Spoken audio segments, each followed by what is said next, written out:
Respected Principal, Dr. B.S. Anami, Dean Academics, Dr. S.G. Joshi sir, guest speaker of today's webinar, Engineer Abhijit Saikia, faculty members from different colleges, practicing civil engineers, my dear students and friends. Warm greetings to all of you.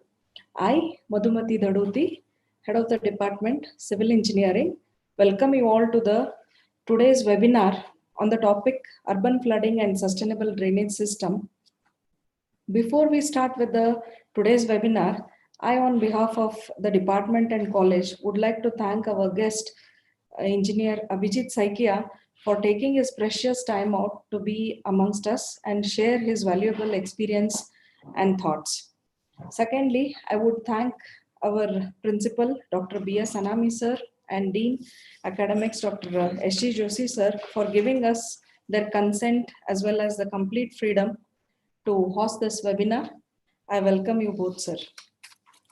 Further, I wholeheartedly welcome all the faculty members from different colleges who have joined the webinar and practicing civil engineers, all my students and my dear friends. I welcome you all for today's webinar. Now I request my colleague, Professor D.R. Kulkarni sir, to introduce our guest speaker. Thank you, madam. Good evening, everybody. It's indeed a great pleasure to introduce today's guest speaker, Engineer Abhijit Saikia, a star alumnus from BVB College of Engineering and Technology, Hubli. Engineer Abhijit Saikia graduated in civil engineering with distinction from Vishweshwara Technical University and went on to complete MBA from Cardiff Metropolitan University. He has been awarded Fellow from Chartered Management Institute, Chartered Civil Engineer from Institution of Civil Engineers, and Chartered Manager from Chartered Management Institute.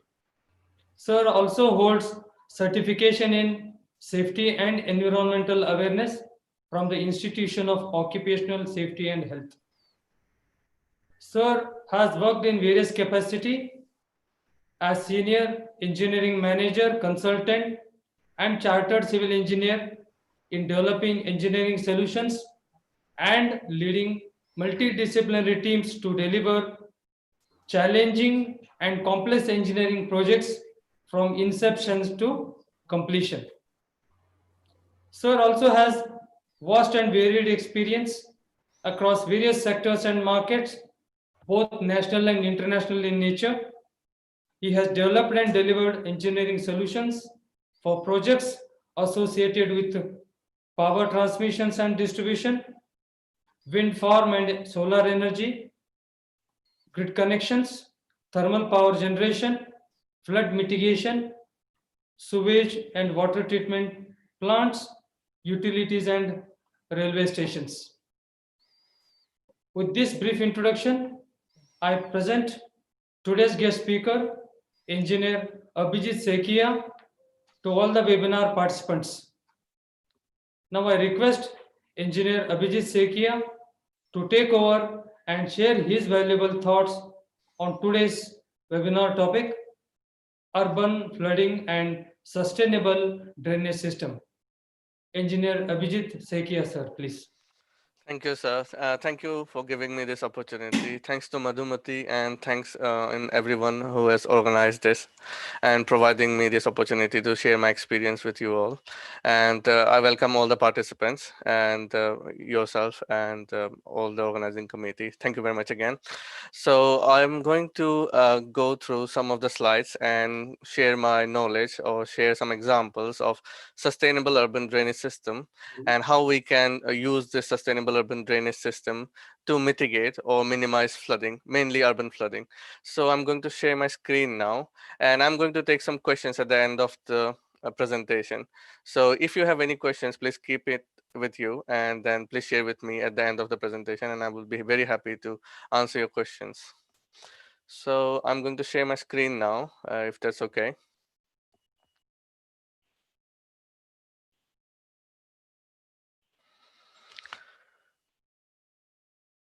Hope you're able to see my screen now. Yes. Okay, thank you very much. So I'm now going to start, and I will take not more than 45 minutes to go through all these slides.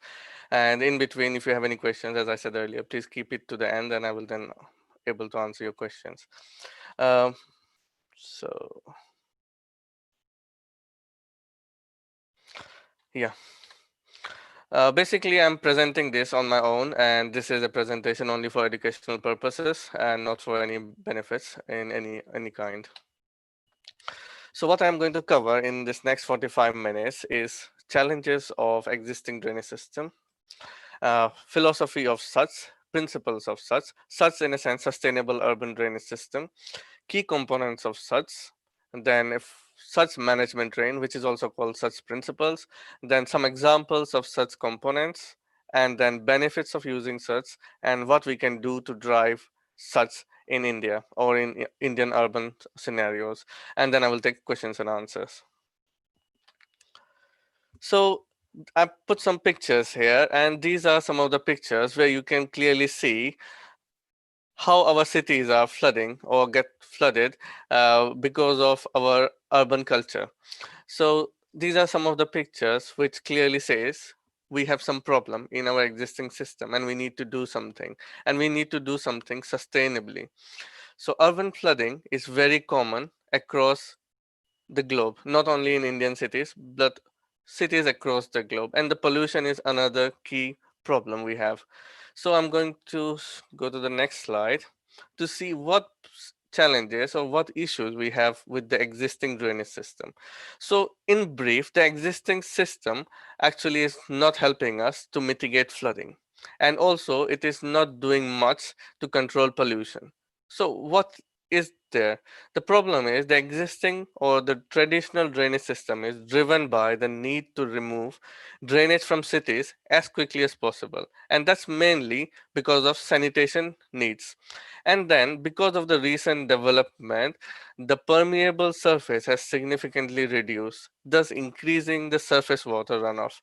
And what has happened is the existing system is in a state now that has no capacity to cope with the increased runoff. So what is happening? This what has happened. You can see in the picture. It is one of the pictures from Bangalore. Because of the existing system is unable to cope with the drainage or the current rainfall, the streets are flooding. So this is going to get worse with the climate change and an increase in urbanization. Not only flooding, the other side of it is it's not able to contain any contamination or pollution to the rivers. So what happens? The hard services are directly discharging the waste, like from cars, litter, animal waste, etc., into the drains, and which eventually gets into the water courses, polluting our rivers, lakes, etc. And the problem is more severe where there are combined sewers.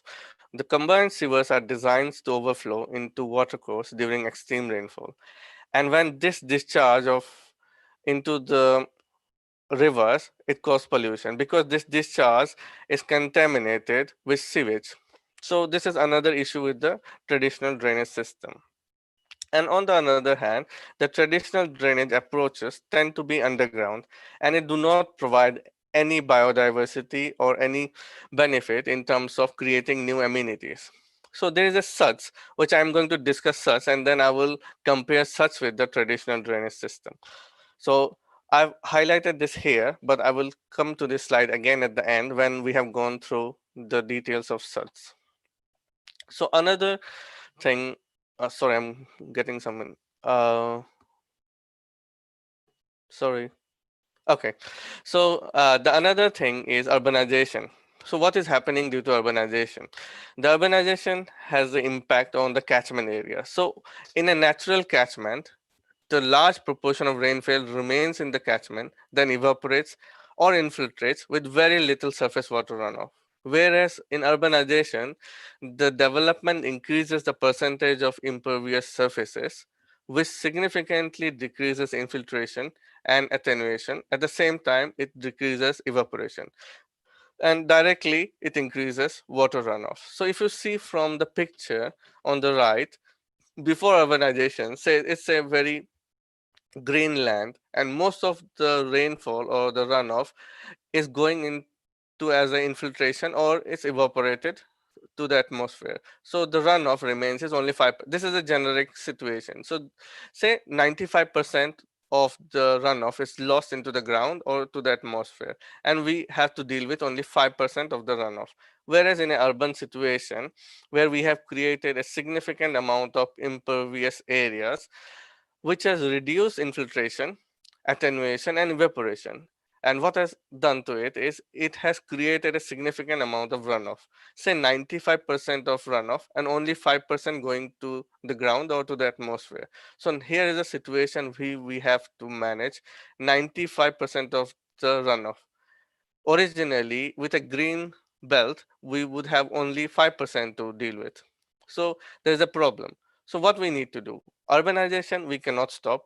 We have to go to cities. We have to live in cities. We have to grow. We have to develop. So urbanization is good, but what we need to do is urbanization should not increase surface water runoff. We need to do something such that the runoff is same as it was before. So the goal can be achieved by reducing the amount of hard surfacing and introducing a system that will mimic the natural drainage system, or a system which is as close to the nature as it was before urbanization. So such is one system or a principle or a philosophy that can give us an alternative which we can adopt to design a system that will mimic the existing or the natural drainage system. So let's see the next slide. So what is SUDS? So SUDS is nothing but it's a philosophy. It's not just one type of component or a method, but it's a philosophy that aims to mimic the natural drainage system. As I said earlier, before and after drainage system, the aim of SUDS is to maintain the drainage system as it was before any development. So there are four key things SUDS is aiming to. The main thing SUDS is aiming for is control the quantity of runoff. This is to support management of flood risk and maintain and protect the natural water cycle. At the same time, improve water quality or manage water quality, but not only control, manage, but it also aim to create and sustain better places for people. That's creating amenities, but only not for people, but it also is designed to promote biodiversity, that is flora and fauna. On the other hand, such is designed or such is installed, or mainly such is on the surface. So it enables visual inspection, and it also allows the water to be reused for the benefit of the society or benefit of the locality. And at the same time, because it's on the surface, it creates new amenities and promotes biodiversity. And such is the system where it treats water sustainably without using any chemicals or any treatment plants. So this is, we are mimicking the natural drainage system or the nature. So go to the next slide. On the right, I put a triangle. This is the priority of a SUDS or sustainable urban drainage system. So the key aim of SUDS is to control the quantity of water, thus to minimize the risk of flooding. Then quality, then amenity, and then biodiversity. So the key thing is quantity. So let's see this graph. I plotted a graph. This is a very generic graph. It's not related to any site or any rainfall data or anything, but in principle, in a site before urbanization, with vegetation, trees, and other non-pervious areas, we will have a graph. I don't know whether you will be able to see my cursor or not, but we will have a graph of discharge similar to the green one, where we have a peak, and then the water is discharged slowly into the natural drainage system because there is inbuilt attenuation in the system, natural system, that is the soil, then trees, roots, etc. And then we have a scenario where we have built buildings, car parks, roads, different, it's an urbanization situation. In those situations, the natural attenuation or the natural process where we store water and release water slowly to the environment or to the ground, we have lost that. So what happens? The surface water runoffs immediately and quickly to the drainage system or to the rivers or to lakes and ponds, causing floods. So if you see, there's a huge difference here. The peak discharge in a non-urbanized scenario and the peak discharge in urbanized scenario is significantly different. And this is what causes flood. It's called flash flood or most of the urban flooding. So what we need to do is we need to understand and we need to find a way or a system where we can manage this peak.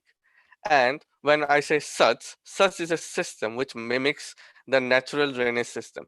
So it allows attenuation, it creates infiltration, evaporation in the system naturally so that we can bring this peak back to where it was originally. We might not be able to exactly replicate the natural system, but it will be as close as possible. So what happens is it allows attenuation, it allows infiltration, it allows evaporation, and then releases the remaining water slowly into the system or system in a sense, drainage system, rivers, lakes, and it will, since it is controlled volume, it will not trigger any flooding. So let's see the next slide. So such principles, again, the such philosophy was different, and such principles are to go or design something in that philosophy. So what is such principles? Such principles are also called such management train. It is basically a 4-level control measure. So the first thing is prevention, then source control, then site control, and regional control. So prevention is simple. It's like not doing much. Do not create impervious areas. Do not build a lot of buildings as far as possible. But it's not always possible. So what we need to do is we need to control. The second measure is source control, the control at the source. So control within your building, control within the park, control within the area. So this is called source control. Like you have a building, then you control or manage the runoff at the building itself is called source control. I will discuss this later again. Site control, managing the water. Once you have done the source control, then the additional discharge goes into a wider area or wider network. Then we manage there. It's called site control. Say example is a residential area or a sector of with 50 buildings. We are managing the runoff of a 50 building is called site control. And then regional control. Then we say we have a city where we have multiple sectors, multiple areas or multiple plots of 1,000 plus or 100 plus buildings or development. Then we control that in a very larger scales such components is called regional control. I will discuss this later. Basically, source control is about managing water as close to the source as possible, as much as possible. Then the remaining water goes away and it is controlled as called site control. Then it's again controlled at a regional level called regional control.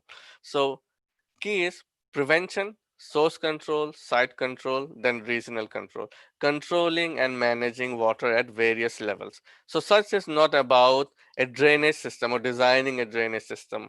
It's about managing the water at various levels. It's managing the quantity of water, managing the quality of water, and at the same time, creating amenities and promoting biodiversity. So we will see this in next slides.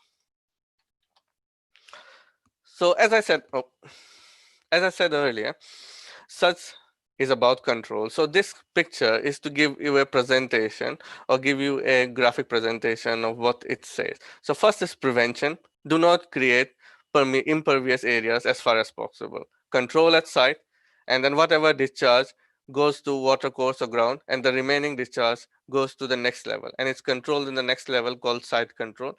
Then the third level called regional control. So we have 3 layers of controls. So what are key such components?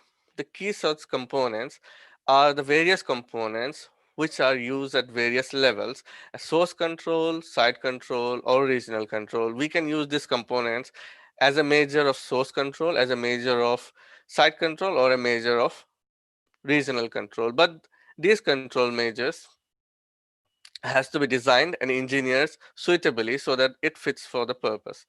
So now I will go and discuss some of these key components, but before that I will go and discuss such management train.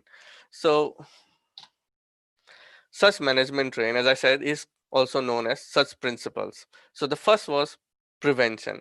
I'm not going to discuss prevention in detail because that is what we cannot stop creating impervious areas. We have to sometime, and it is a need because we have to have urbanization, we have to have development of our cities. So, but prevent as much as possible. Second is the source control. So now I'm going to discuss key or some examples of source control. Some of the source control are like permeable and pervious pavement.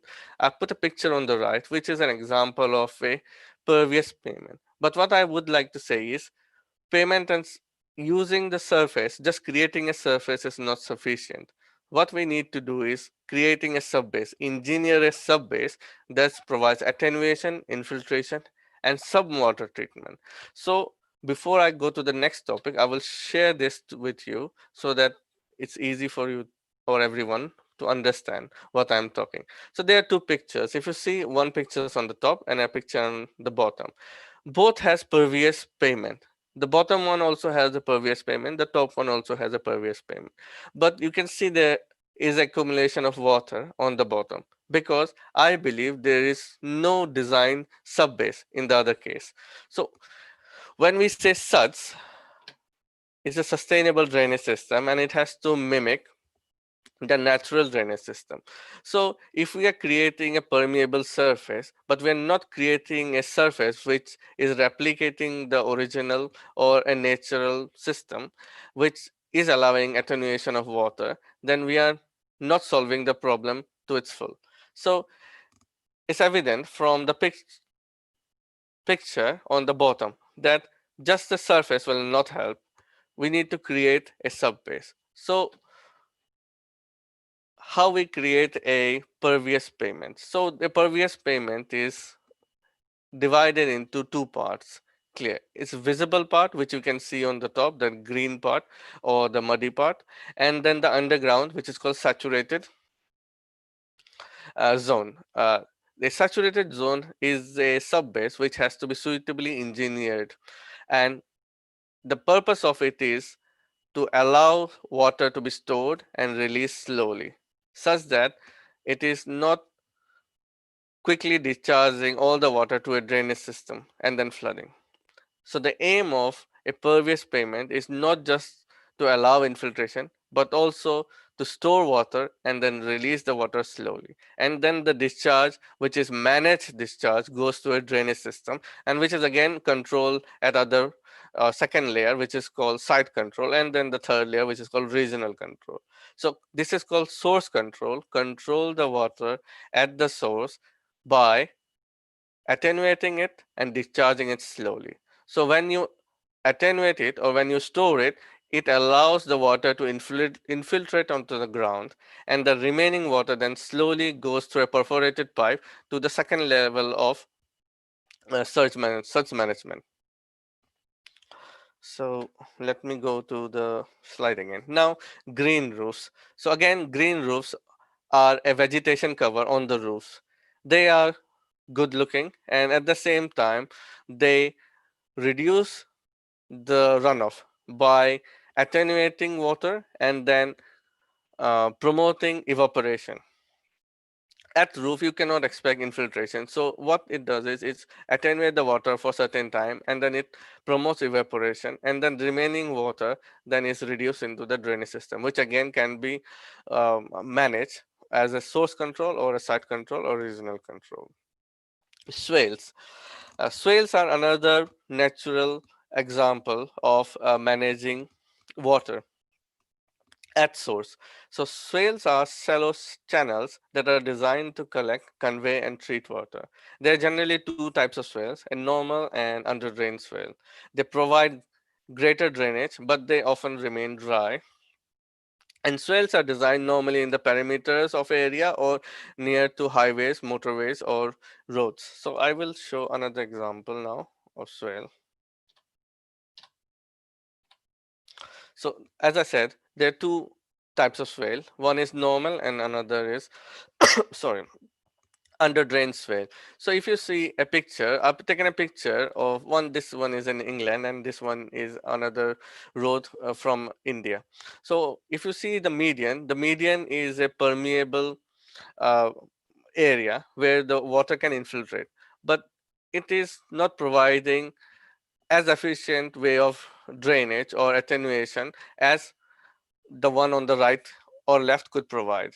So we need to understand how to design swales so that it will increase the efficiency of attenuating water at site, at source.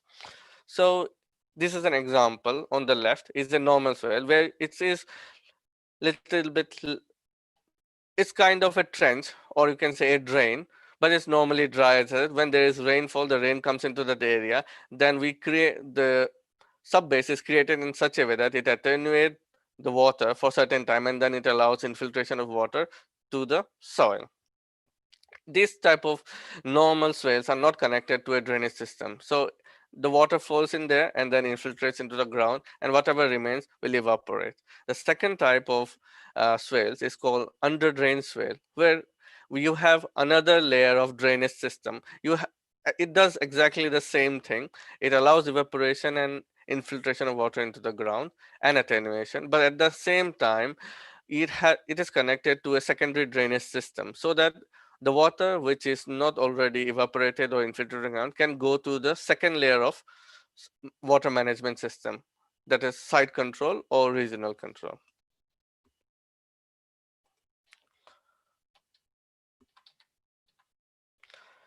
When we are talking about uh, the source control and the car park, this is another example of attenuation of water at source and then slowly releasing the water. So if you see this picture on the right, it's a good example. Again, you have created a permeable area where water can get into the soil, which is good, but it is not as efficient as what you can do with such. If you want to use such principles, then what we can do is we can create a attenuation basin around the tree or around the catchment area where we use geocells or underground tank. Geocells are a type of attenuation which retain water, then it promotes infiltration and then discharges the retained water slowly into the drainage system. So what it does is it controls the discharge.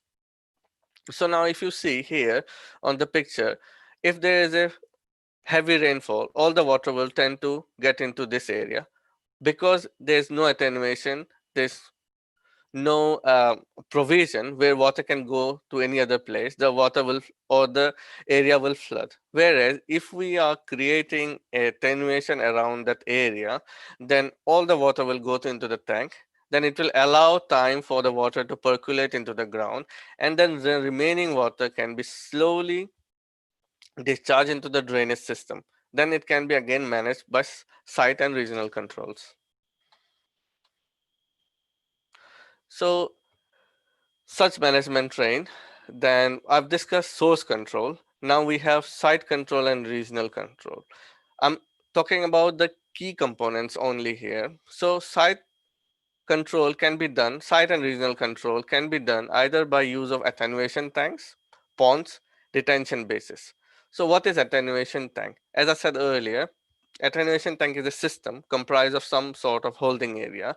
It's normally an underground cellular, geocellular tank that fills up during a rain scenario, and then it releases water slowly to the drainage system such that the drain can handle without backing up.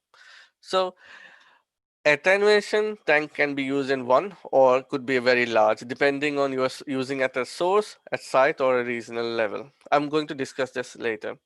Ponds is another kind of attenuation, but the good thing with pond is it also allows treatment of the water, and then they are designed to support aquatic vegetation and also aquatic animals. Detention basins, these are surface storage basins or facilities that provide flow control through attenuation of storm water. They also facilitate some settling of particulate pollutants. Normally, detention bases are low-lying areas which are allowed to flood during a flood situation. So these are designs like a recreational play area or a golf course or something like that, which is in lower level than the surrounding area, and these are used towards the end of the surge management train.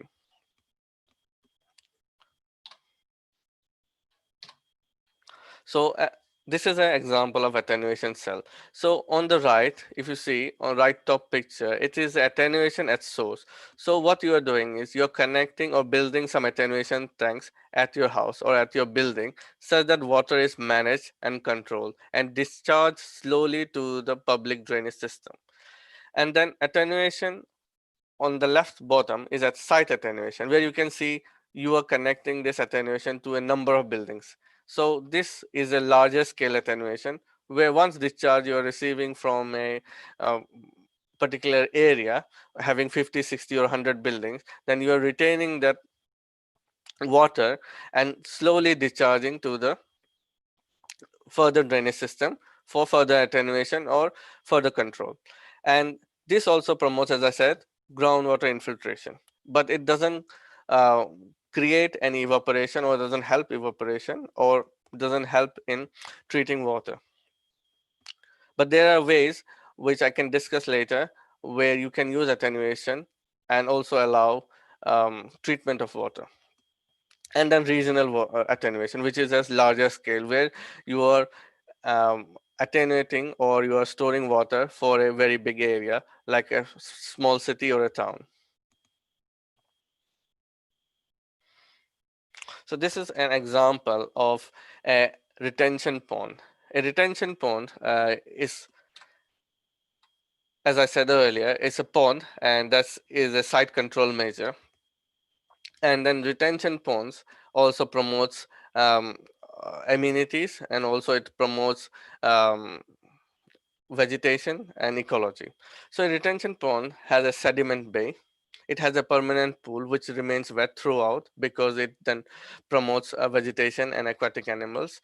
And it at the same time, a retention pond also helps treating water.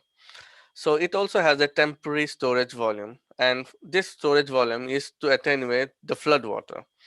And then it has a shallow aquatic bench that supports the wetland planting, providing ecology, amenity, and safety. So these are two examples or two types of retention ponds, but there are many. But the retention pond has to be designed in capacity for the requirement of the runoff. So I've discussed SUDS overall, and I've discussed this slide in the past. And now I'm discussing this slide again because now we can compare what SUDS do with traditional drainage. So if you compare SUDS to traditional drainage, we discussed traditional drainage shortfalls earlier. So what are the benefits of SUDS here? The SUDS provides an approach where the flow rates and volumes can be managed, whereas a traditional drainage system doesn't have this system inbuilt into it so that it can manage flow rates or volumes. Such slows water down before it enters the water course, provides areas for storage, and can be used to allow water to soak, infiltrate into the ground, or evaporate for surface water. Therefore, such mimic natural drainage system. It allows infiltration, it allows evaporation, and then it allows attenuation. At the same time, it slows down the runoff, which is what we needed to control flooding. And then on environmental front, such components provide water quality improvement by reducing sediments and containment from runoff either through settlement or biological breakdown of pollutants. As I said earlier, in the retention pond, which actually allows biological breakdown of the biological breakdown of the pollutants like oil from vehicles. And then such contributes towards delivery of green infrastructure, and it creates habitat. Because such is on the surface, it creates habitat, because when you are creating a pond, you're creating a retention basin. These are things which allows animals or vegetations to grow there. So now we want to see, or we're going to see what are the benefits of SUTs. I'm listing the key benefits on the left, but there are a huge lot of other benefits from SUTs. The key benefits of SUTs is reduce risk of flooding. It encourages groundwater recharge. It improves the water quality. It increases biodiversity. It increases the level of green infrastructure. It makes better places to live. Everyone likes to see green vegetation around, want to see animals around. It encourages engagement of local communities, because when you build these park ponds, communities tend to go there, enjoy the environment. Adaptation to the climate change, and then it reduces the carbon footprint. And the greatest opportunity here is we have a huge learning opportunity in this field in school, colleges, and universities. So what I think is there's a need that there's a subject on SUDS in school, colleges, and universities. And how are we going to drive SUDS? This is something we need to understand, that no one solution fits every problem. So there is a lot of need of research, and this research can only happen in universities, schools, and colleges. But at the same time, to promote or to support um, contractors, designers, engineers to utilize the benefits of such, there needs to be a national or local policy. There needs to be some water management act. There needs to be some climate change regulations. The municipal needs to drive this. They need to bring out directives such that sustainable drainage systems are used instead of building huge or underground water treatment plants. And then there is a need to bring public awareness, because not everyone knows the benefits of such. And this is where university, schools, and colleges can help. Now, I think that's the end of my presentation. I tried to cover most in the limited time, but if you have any questions, I'm happy to take now. So it's over to you, and thank you.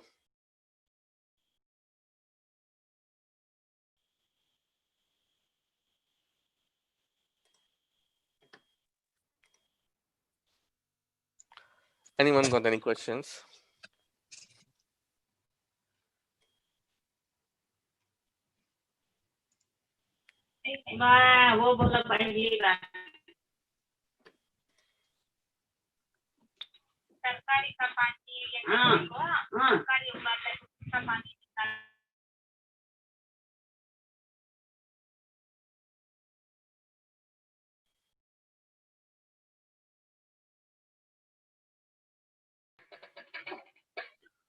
Hello, sir. Hi, I'm here. I just thinking if there's any questions which I can take. Yes, yes, yes. Very nice presentation. Thank you very much. The regarding permeable concrete, I would like to ask: is there anywhere in the world it has been implemented and successfully helping for studs? Not sure of that question, but instead, I would say instead of permeable concrete, there are many other ways of using such components, Mm-hmm. like green pavements, Mm-hmm. green You can go grated for the slots also, slot channels and grated channels. Good. Yeah, the key thing is you can, as I said earlier in my presentation, can you hear me? Yeah. Anil touch में है क्या message किया क्या एक दिन पहले क्या Can others mute, please? वहाँ जाने के जहाँ बुलाया हमें जाएंगे बोलने में Sorry, कब can you mute other participants? I cannot.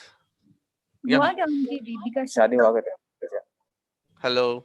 मतलब ने इतना नूर क्या है मतलब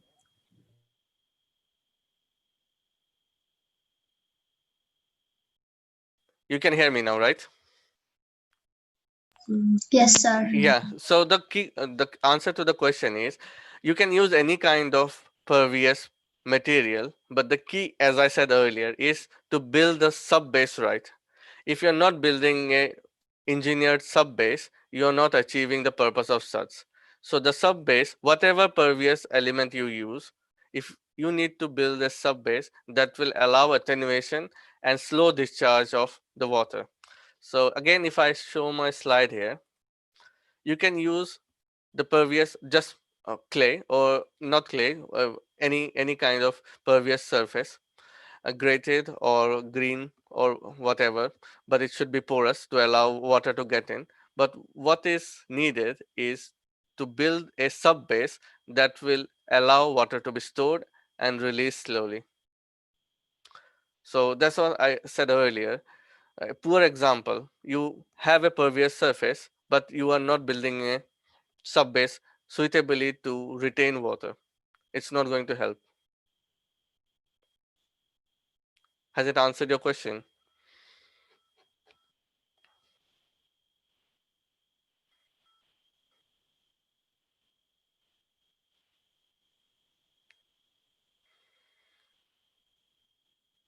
Anyone got any more questions?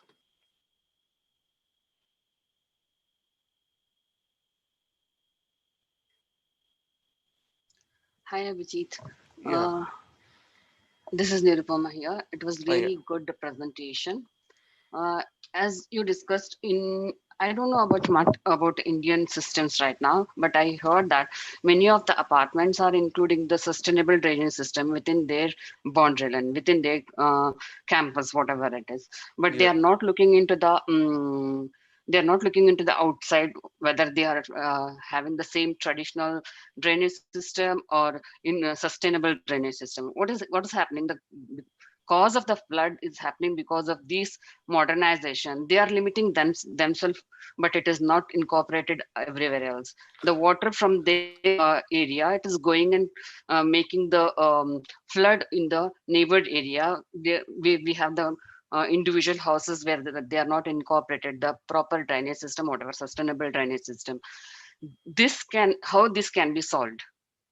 So that is what I said. Thanks, Nirupama. That is what I said. Such is about 4 control measures. So as I will share the screen again, it's about prevention, source control, site control, regional control. What you talked about is source control. It's good, you're controlling at the source. Then you are discharging somewhere. Unless you build the site control and regional control, it's not going to help. And for that reason, I said there is a need for the national and local policymakers to think about changing the policies, then creating acts that will direct municipal corporations and contractors to design local communities. And also there needs to be directives from municipality that the drainage should be in line with the such requirement. So source control only will not solve the problem. It will only solve the problem for that building, but not for anyone else. You need to have site control, and then you need to have regional control. Again, when you are designing a source control, on what basis they are designing? They need to understand what is the capacity of the existing drainage, how much attenuation they have to provide at source. So if they say they are doing sustainable drainage system, but what is the basis? What is their discharge rate? What is the municipal drains can take? Are they designing to that, or they just designing for the sake of saying we are sustainable design? So if they are discharging to the requirement of the municipal drains and retaining water within the site and discharging only the amount that the sewers or the drains can take, then it will help. But if they are designing something and then discharging something irrelevant to what drainage around, then it's not going to solve anything. So that's why I said it's not cannot be done in isolation. It can help in isolation, but to bring a change, to do something different, or to get away or to mitigate flooding, we have to have control measures at various stages. That is source control, site control, and regional control. And this all should talk to each other. Otherwise, there's no one system. Does it answer your question, Nirupama? Yeah, thank you. But my question was like, how to can we control our discharge from our source control to the global control, whatever public control, like whatever the thing? Can we control our discharge? Can we Yes, you make it? can. Yeah, because we cannot change in one day and make everything is in a stud system. Like Yeah, it yeah. will take time. It will take time. So to and you showed some tree planted something. They're having the permeable area. There they can, that is water is not going to that particular area because there are footpath and the roads are having the different levels. Instead of that, all the levels if they change the flow of direction, if they direct the water to where to flow directly, we can manage there as well with a cheap of cost. That's what I want to say. Like we no Yeah, need to. yeah, I understand, but that's the Yeah, traditional way. So yeah, you are taking the runoff away. You're not managing or controlling the runoff. So if you are taking the runoff away, it will go to the rivers without any time. So the principle of such is control and manage water. It's not about designing a drainage system. So you have to yeah. control the speed of runoff. You have to control the quantity of runoff. So you are by directing them somewhere, you can put a lot of largest pipes, or you can do something to direct them away. So that is called traditional drainage, as I said earlier. Yes, yeah, that's So, what. so controlling is such. So you need to control such that you have a measure where you can design your controls to regulate the water discharge. So that is the difference between a traditional drainage system and a sustainable drainage system. I agree. I Okay. got it, but I was thinking like with the effective way of in India, we cannot change in one day all Yes, the so that floods. is Yeah, what you can do yeah, is in a flat, like I said here. So if you, first thing is you need to know what is the capacity of the area or the drainage in your locality, and then if you have to design something, if you see this picture on the right, attenuation at source. So you can attenuate the water and release it slowly such that your neighboring drains can cope with it. yeah. This was my question. Yeah, I think this will answer my question. Yeah, thank you, Abhijit. Yeah. Thank you so much. Okay. Yeah, Abhijit, this is Sharad Joshi, Dean of this college. So, to continue the discussion Nirupama started, you see, the design has to be from whole to the part. Your ultimate capacity of holding the flood or holding the discharge has to be integrated from the individual sources, and then Yes. you can design these individual sources. The, as you rightly pointed out, the traditional method is to just remove the flood from my premises so that it gets more flood in the neighboring premises. That is the traditional system. That is what we are practicing. And rightly said by her, in India it is difficult to change it overnight. Not only in India, it is difficult to change overnight in any country for that matter.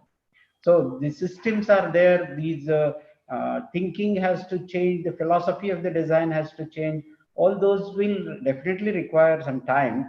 And you rightly pointed out a few things wherein the public awareness and the legal framework that is required to be in place. All those things are definitely necessary. But it's a new thought. It's a very good thinking. Tell me if I'm wrong. The design has to be from the downstream to the upstream. That not from the individual houses or the tenements. It has to be from the outfall towards the tenements.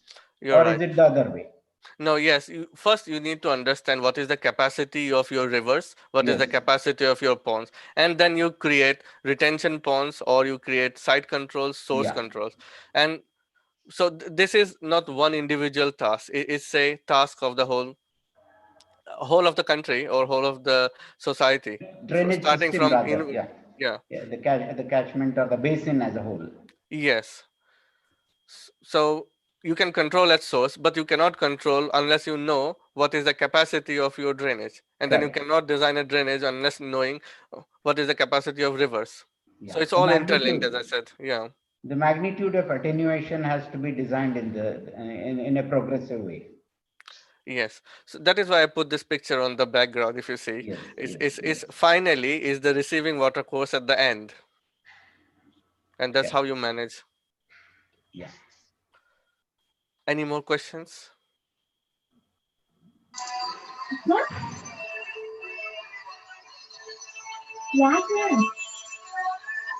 It's I'm sorry to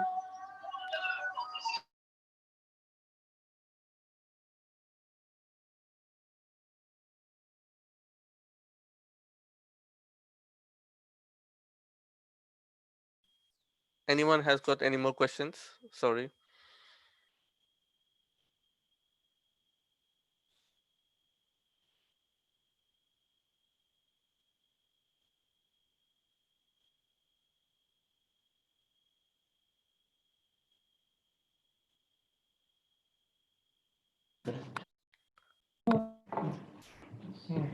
Hello. Yes. Hello, my name is Hirandy KLIT. My question is, in our campus, we are making the drainage system is there, but ultimately we want to discharge to the public drainage. But let me know, we have to inform to the public drainage this much of quantity water is coming or discharging to the public drainage. So basically, the municipal corporation should have a limitation on how much you can discharge into the sewer. But at present, it is going to the sump is there. We are having the rainwater system, but some area Yeah. we don't have a rainwater system. We are planning to discharge it to the public drainage, like other drainage. Public road is there outside. They are not constructed the drainage. They are to Yes. construct drainage, but we should inform this much of quantity is discharging. Shall we inform, or they will, as usual, they will go for? No, no, my question will be in a different way. So I will ask a question. Have you thought about retaining all the water in your site No, and not no discharge? So so if I ask a question, have you designed the drainage system in such a way that you have no discharge? You have zero discharge to be discharged outside your campus. Can you retain all the water within your campus? no, no, not all the water. Part of the water we are going for the rainwater. Still remaining we have to go for discharge. Yeah, no, that is why I'm saying, have you thought about ponds, retention ponds? Have you thought about attenuation, underground attenuation? No, no, Have you no. thought about using subbase as a attenuation? So you have pervious, you said you have pervious payments and green areas. So have you thought about creating a subbase that will can hold water No, and then no, infiltrate? not Have you thought about using soakaways? And have you designed soakaways that you can manage all the water within site with no discharge to the community drainage system? Okay, we'll think of that one. Yeah, so if you think in that line, that will mean that there is a possibility that you have zero discharge, and that is called sustainable drainage system. But the site should also permit, no, sir? Site condition, area. Yeah, so you have to design, as I said, you have to design based on the soil condition, rainfall data, and everything. But you have to think in that line so that your ultimate aim is to zero discharge or very minimal discharge to the public system. Okay. That's not always possible. You still have to have some discharge, but if you can manage it, that is the best thing. And then you can think of, as I said, many different things, using subbase to store water, attenuation tanks, ponds, detention basins. Okay.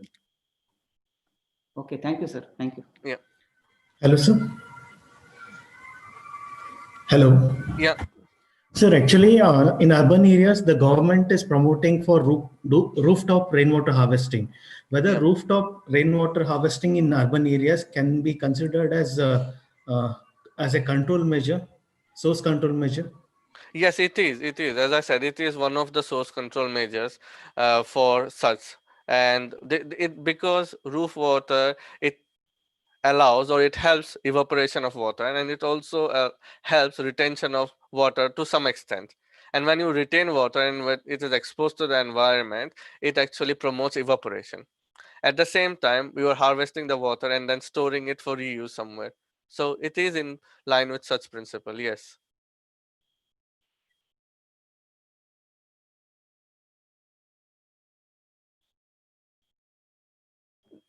Did I answer your question? Sorry.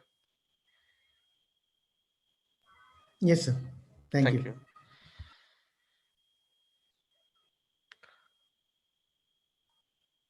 Any more questions?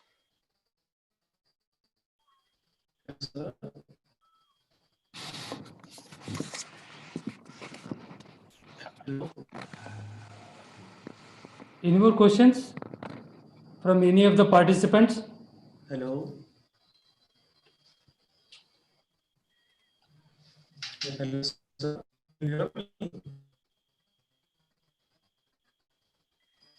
Hello.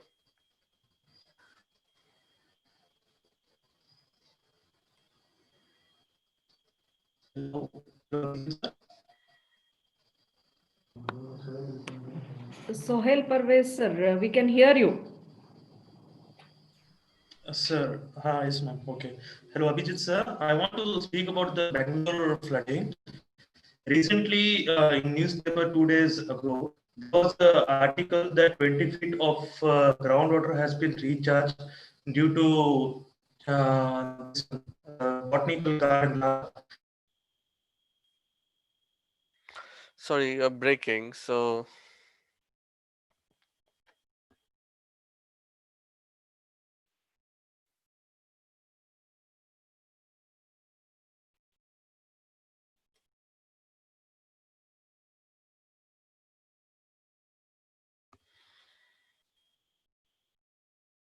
There are no more questions. On behalf of the department, I thank Abhijit Sekiaji for delivering a highly informative technical talk on urban flooding and the sustainable drainage system. And I'm sure beyond doubt, it has benefited all the participants of the webinar. Now I request our Dean Academics, Dr. Sharad G. Joshi sir, to give the concluding remarks. Sharad Joshi sir, please. Yeah, good evening, everyone. Mr. Abhijit, it was indeed very informative.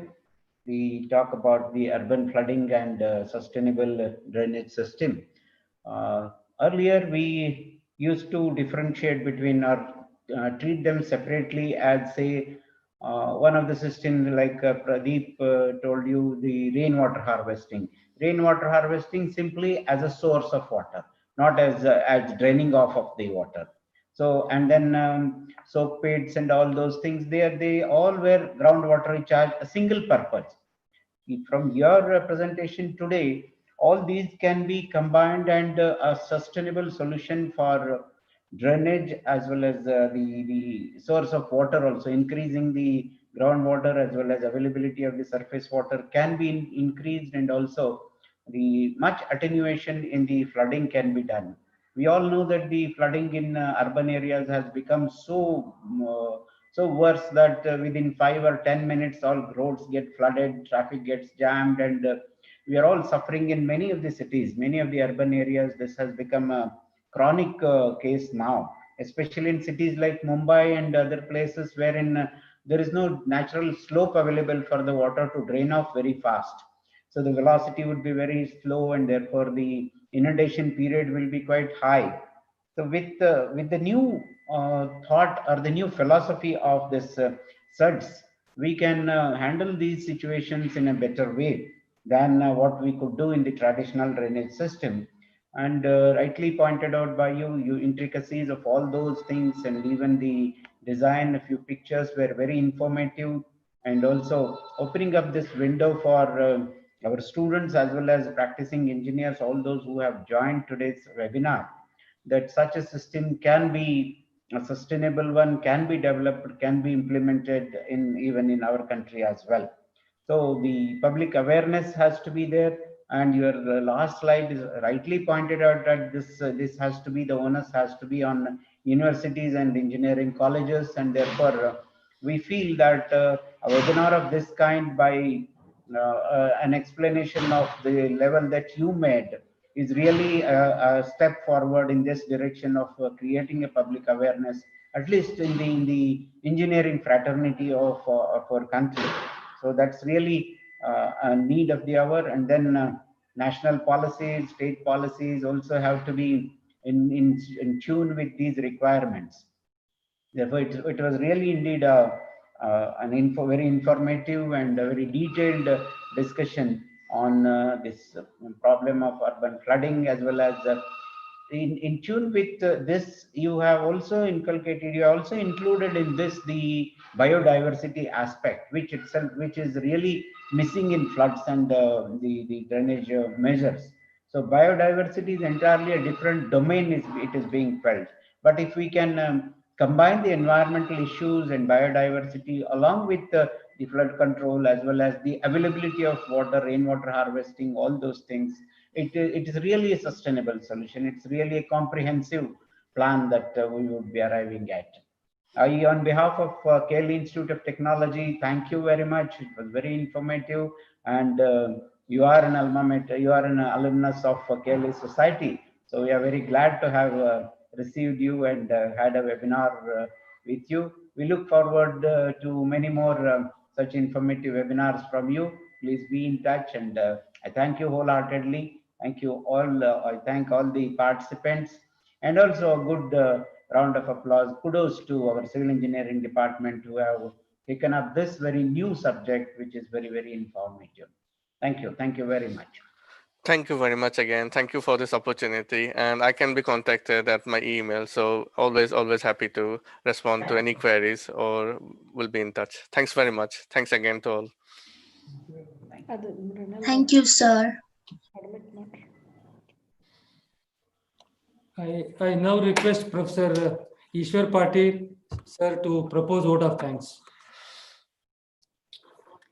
I wholeheartedly thank today's guest speaker, Engineer Abhijit Saikia, for delivering a wonderful talk on urban floods and sustainable drainage system. And I also thank our beloved principal, Dr. B.S. Anami, for his perennial support to all of our activities. I also thank our Dean Academics, Dr. Sharad Joshi sir,